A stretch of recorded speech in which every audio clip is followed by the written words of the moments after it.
Hello दोस्तों, फिर से मैं धर्मेंद्र एक और नई कहानी के साथ। तो जरूर सुने। सूखा पड़ने के कारण एक गांव पूरी तरह से बर्बाद हो गया। उस गांव में एक भी इंसान जिंदा नहीं बचा। गांव को पानी देने वाला पुराना कुआं भी सूख चुका था। एक रात उस कुएं के अंदर से आवाज आने लगी। कुएं के अंदर एक चुड़ैल अपनी आखिरी सांस ले रही थी और उसने कुछ ही पल पहले के बच्चे को जन्म दिया था। वो बच्चा भूख से बहुत तेज तेज बुरी तरह से रो रहा था, पर चुड़ैल उसे दूध नहीं पिला सकती थी क्योंकि भूख के कारण वो मरने वाली थी। उसने अपने बच्चे को ऊपर उठाया और पूरा जोर लगाकर कुएं के बाहर फेंक दिया।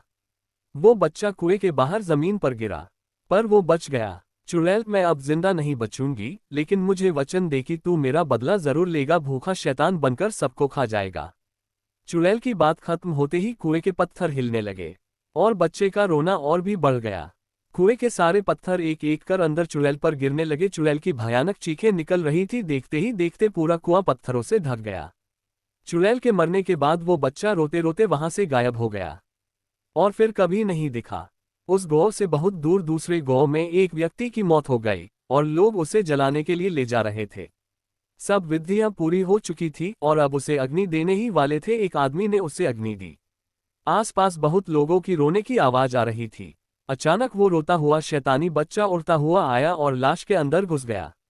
ये घटना इतनी तेज हुई कि किसी को कुछ समझ नहीं आया कि आखिर हुआ क्या। पर थोड़ी देर बाद लकड़ियां जलने लगीं, पर लाश पर कुछ असर नहीं हो रहा था। वहां के सारे लोग डरने लगे। सारी लकड़ियां जल जाने के बाद वो लाश अपने आप उठने लगी, पर उसके पैरों पर वो लगी हुई आग वैसी ही थी। लाश उठकर खड़ी हो गई और उस लाश ने शैतानी रूप ले लिया और उसे देखकर वहां के सारे लोग डरकर भागने लगे। शैतान, खाना चाहिए, खाना चाहिए। उस मरे हुए आदमी में चुड़ैल के बच्चे ने प्रवेश कर लिया था और अब वो भूखा शैतान बनकर अपनी मां का बदला लेने आया था। उस शैतान ने जली हुई लकड़ियां खा ली और अब वो किसी इंसान को खाने के लिए भागने लगा। उसने एक आदमी को पकड़कर उठाया और अपने पैरों में लगी आग से जलाने लगा। उसका शरीर पूरी तरह से जल जाने के बाद शैतान उसे खा गया। शैतान गांव पर किसी मुसीबत की तरह टूट पड़ा और उसने किसी को नहीं छोड़ा। औरतें, बच्चे, बूढ़े, जवान सबको जलाकर खाने लगा। चारों तरफ गांव वालों की चीखें सुनाई देने लगी। कुछ देर बाद पूरा गांव शांत हो गया क्योंकि सबको इस शैतान ने खा लिया था।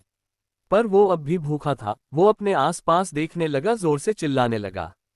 ऐसी भयानक आवाज सुनकर पेड़ के पीछे छुपा एक आदमी वहां से भागने लगा और तभी शैतान की नजर उस इंसान पर पड़ी। शैतान ने उस भागते हुए इंसान को देख लिया।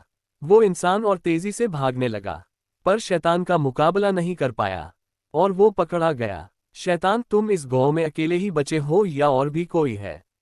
शैतान, मेरी भूख अभी तक शांत नहीं हुई है, इसलिए मैं तुम्हें नहीं छोड़ सकता।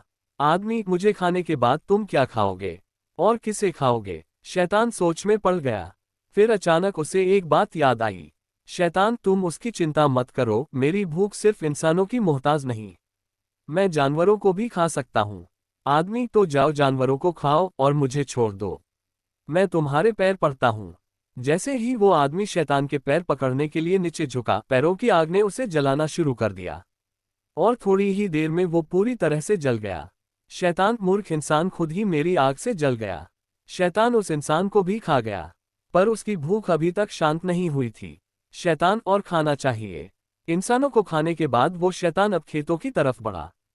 उसने सारे खेतों में आग लगा दी, जिसमें बहुत से पेड़ और जानवर जल गए। वो उन सबको खा गया, पर फिर भी उसकी भूख शांत नहीं हो रही थी। ऐसा करते करते वो शैतान सारा गांव खा गया। जमीन पूरी तरह से जल गई थी। इतने में एक गाड़ी आकर उस शैतान के सामने रुक गई। उसमें से एक लड़का उतरा और डर की निगाहों से उस शैतान को देखने लगा। लड़का, ताऊ जी, ये आपको क्या हो गया है? मुझे तो आपके मरने की खबर दी गई थी, लेकिन आप तो शैतान और खाना। शैतान की आवाज सुनकर लड़का बहुत डर गया और पीछे जाने लगा। लड़का, आपकी आवाज तो ऐसी नहीं थी और आपके पैर जल रहे हैं। शैतान, मेरे पास आओ। लड़का भागने लगा, पर उस शैतान ने उसे पकड़ लिया और उसे आग से जलाने लगा। लड़के के चिल्लाने की आवाज दूर दूर तक गूंज रही थी। शैतान उसे खा गया। लड़के को खाने के बाद उसकी नजर उसकी गाड़ी पर पड़ी। उसने गाड़ी पर छलांग लगाई और गाड़ी को जलाने लगा। जैसे ही गाड़ी ने आग पकड़ी, थोड़ी ही देर में गाड़ी फट गई।